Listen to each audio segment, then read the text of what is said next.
Love one another, said Jesus, just as I have loved you. How do you know? How do I know? From the Apostle Paul, 1 Corinthians 11. For I received from the Lord what I also handed on to you, that the Lord Jesus on the night when he was betrayed took a loaf of bread. When he had given thanks, he broke it and said, "This is my body that is for you. Do this in remembrance of me." In the same way, he took the cup also after supper, saying, "This cup is the new covenant in my blood. Do this as often as you drink it in remembrance of me. For as often as you eat this bread and drink this cup, you proclaim the Lord's death until he comes." You have heard those words before, and now you have heard them again. I have preached this mini sermon at least 15 or 20 times.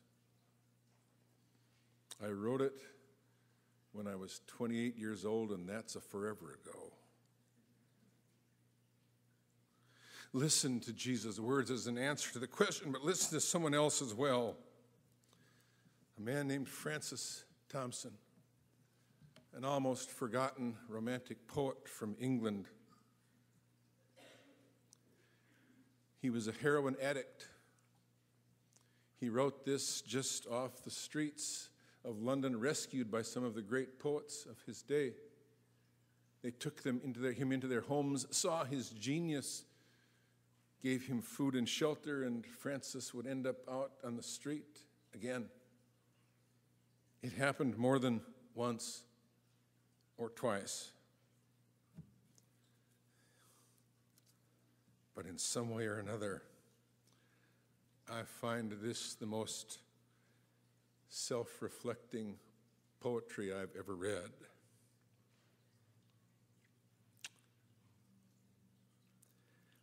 I fled him down the nights and down the days. I fled him down the arches of the years. I fled him down the labyrinthine ways of my own mind.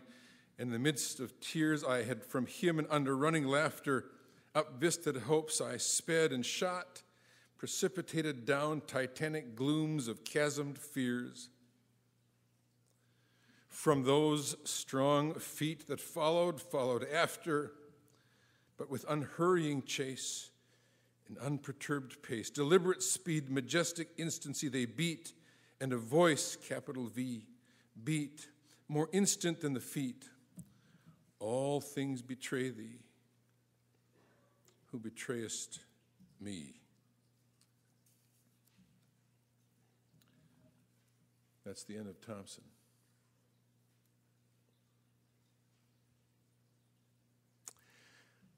I fled him down the night and down the days.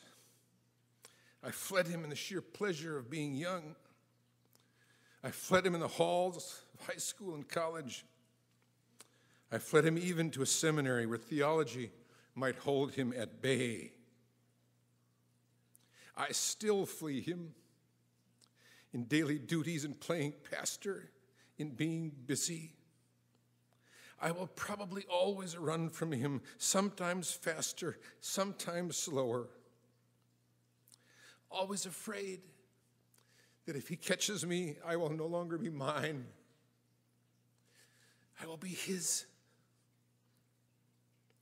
I have fled from God, but never escaped. I thought I had lost him a time or twice.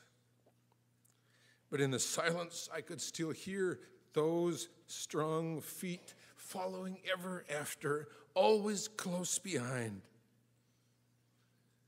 And then besides the feet, I would hear the words, "For you," the words that would not let me go. For you. I would argue, Jesus died for others, the heathen, the poor. Jesus died for the whole world. Yes, the whole world. Jesus died for the church. He loved the church. But the words would ring in my ears, "This is my body, which is for you." Why this Jesus? Why was he born? Why did he live? Why did he die? And I heard the answer over and over and over again. For you. Why for me? And the only answer was for you. What was for me? And as I was handed a bit of bread, I heard the words, for you. Handed a tiny glass of wine, I heard, for you. His body and his blood, his life was for me. For you. His body was broken, his blood was shed so that wherever I was, whatever I was doing, I would know that God was calling, inviting, chasing me with those words, for you. Tonight is for remembering that night long ago when Jesus shared himself with his disciples. He still does. For as we eat and drink at his table, he becomes a part of us. He is in us, and we cannot escape him. At work, school, home, play, he is part of us. And we are his. Listen tonight as you come and kneel at this communion rail. Listen all down the row. Hear the words and know why he was born, why he came, why he died.